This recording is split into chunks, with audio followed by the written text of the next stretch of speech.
Students, तो चलिए आज हम लोग शुरुआत करते हैं क्लास 9 के एक्सरसाइज 9.3 के क्वेश्चन नंबर 3 का, जो कि है in the figure angle P Q R is equals to 100 degree where P Q and R are points on the circle with center O.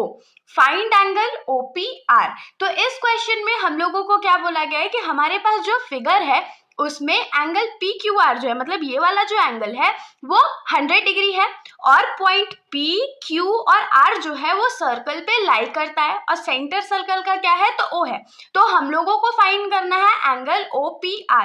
OPR ये वाला जो एंगल है वो हम लोगों को फाइंड करके बताना है। तो देखिए क्वेश्चन बहुत सिंपल है अब, लेकिन इसमें हम लोगों को सिर्फ और सिर्फ एक कंस्ट्रक्शन करना पड़ेगा। क्या करना पड़ेगा वो मैं आपको बताऊंगी।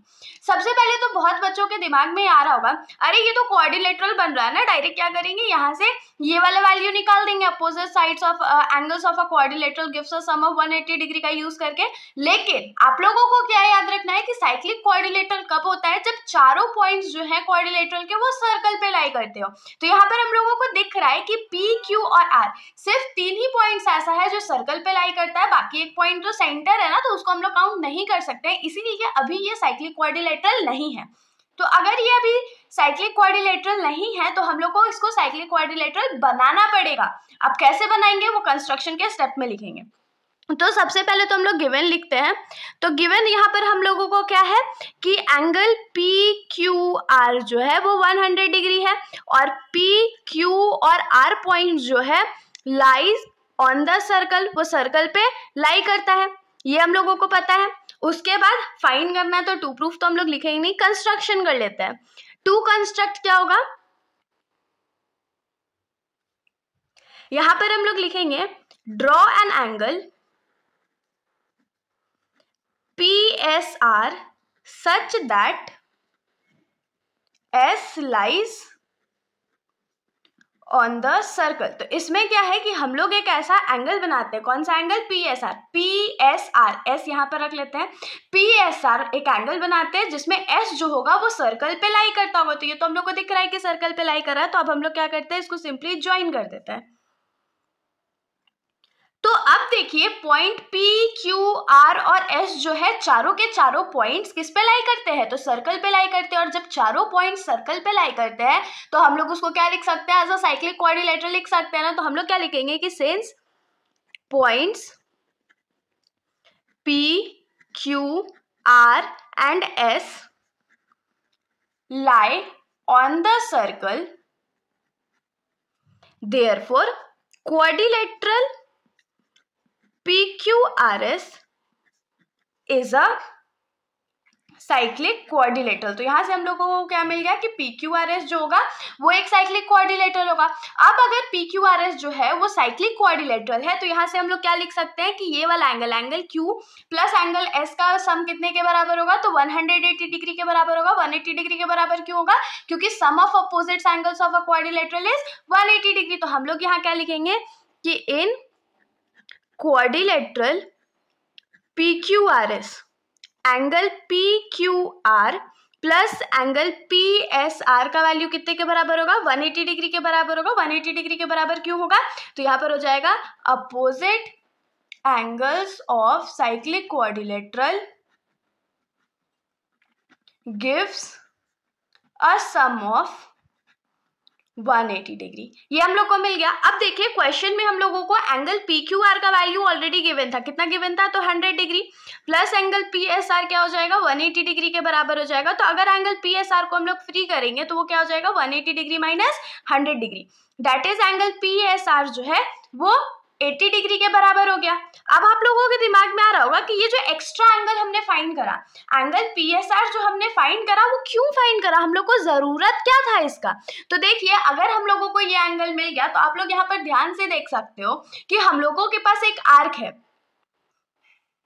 PQR, हमारे पास आर्क है ना, देखिए PQR आर्क है और हम लोग ये प्रॉपर्टी पढ़े हुए हैं कि एक आर्क जब सेंटर पे एंगल फॉर्म करता है और किसी अदर पॉइंट पे सर्कल पे एंगल फॉर्म करता है तो सेंटर वाला हमेशा एंगल जो होता है वो दूसरे वाले एंगल का डबल होता है। तो अभी हम लोग इसमें यही यूज करने वाले हैं। इसमें हम लोग क्या लिखेंगे कि arc PQR forms two angles, one angle on the center of the circle and other angle on the any point on circle, तो इसको हम लोग लिख लेते हैं।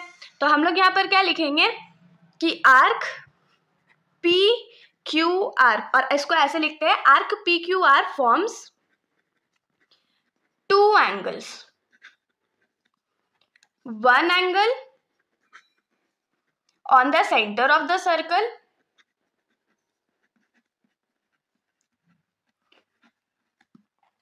and another angle on any other point। Hope so इतना आप लोगों को आ गया होगा। तो अब यहां से हम लोग क्या लिख सकते हैं कि एंगल पी ओ आर जो होगा वो डबल होगा किसके, तो एंगल पी एस आर के। डबल क्यों होगा, क्योंकि angle subtended bye an arc at the centre is always double the angle subtended bye it at any other point. तो इसको हम लोग लिख लेते हैं कि एंगल पी ओ आर जो होगा वो डबल होगा एंगल पी एस आर के। क्यों, तो यहां पर हम लोग रीजन लिखेंगे angle subtended bye an arc at the center is double the angle subtended by it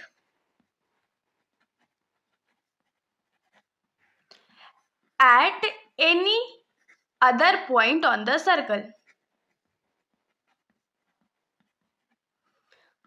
तो अब यहाँ पर जो हम लोग को वैल्यूज पता है वो हम लोग पुट कर देंगे। जैसे एंगल पी ओ आर तो हम लोगों को फाइंड ही करना है, इज इक्वल्स टू क्या हो जाएगा 2 into 80 degree that is 160 degree. तो एंगल पी ओ आर का जो वैल्यू होगा वो कितना आ जाएगा 160 डिग्री। तो अब आप लोग फिगर में देख सकते हो कि एंगल पी ओ आर जो है वो हम लोगों को कितना मिला है 160 डिग्री मिला है। अब अगर हम लोग ट्रायंगल पी ओ आर में ध्यान दे तो हम लोग क्या लिख सकते हैं कि ये एंगल प्लस ये एंगल का वैल्यू कितना होगा 180 डिग्री होगा। क्यों 180 डिग्री होगा, तो angle sum property of a triangle का यूज करके। लेकिन उससे पहले यहाँ पर देखिए कि हम लोग को क्या दिख रहा है कि OP जो है और OR जो है दोनों सर्कल का रेडियस है, और अगर दोनों सर्कल का रेडियस है तो ये दोनों क्या होगा आपस में इक्वल होगा ना। तो हम लोग क्या लिखेंगे कि in triangle POR, triangle POR में OP जो है वो OR के बराबर है। क्यों बराबर है, तो रेडियाई ऑफ सेम सर्कल। तो हम लोग एक प्रॉपर्टी पढ़े थे ना कि किसी भी ट्रायंगल में अगर दो साइड्स इक्वल है तो उसके अपोजिट वाला जो एंगल होता है वो भी इक्वल होता है। तो OP के अपोजिट में कौन सा एंगल है, एंगल ORP है, और OR के अपोजिट में कौन सा एंगल है, तो एंगल OPR है।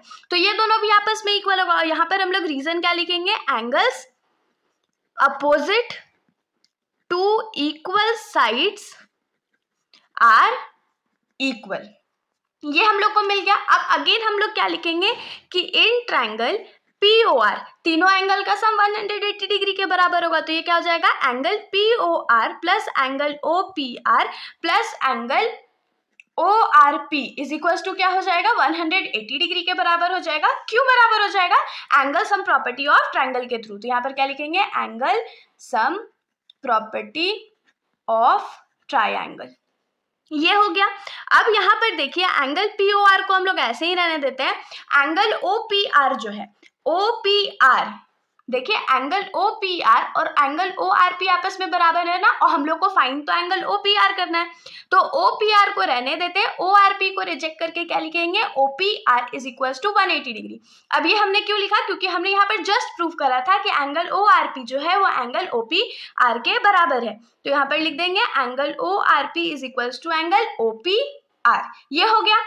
अब जिसके जिसके वैल्यूज पता है हम लोग उसको पुट कर लेंगे। जैसे कि हम लोगों को एंगल POR का वैल्यू पता है 160 degree plus angle OPR plus angle OPR क्या हो जाएगा 2 angle OPR is equals to 180 degree. तो ये क्या हो जाएगा 2 angle OPR is equals to 180 degree minus 160 degree. तो ये क्या हो गया 2 angle OPR is equals to 20 degree.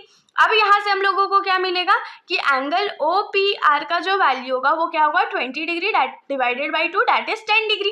तो यहाँ पर हम लोग क्या लिख सकते हैं कि हेंस एंगल OPR जो होगा वो किसके बराबर होगा, 10 डिग्री के बराबर होगा। यही हम लोगों को फाइंड करना था। तो इसके साथ हमारा ये जो सॉल्यूशन है यहीं पर खत्म हो जाता है। अगर आप लोगों को कोई भी डाउट हो तो आप लोग बेशक कमेंट सेक्शन में पूछ सकते हो, वरना अगर आप लोगों को वीडियो अच्छी लगी तो वीडियो को लाइक करिएगा और मेरे चैनल को बिना सब्सक्राइब करे कहीं मत जाइएगा। Thank you.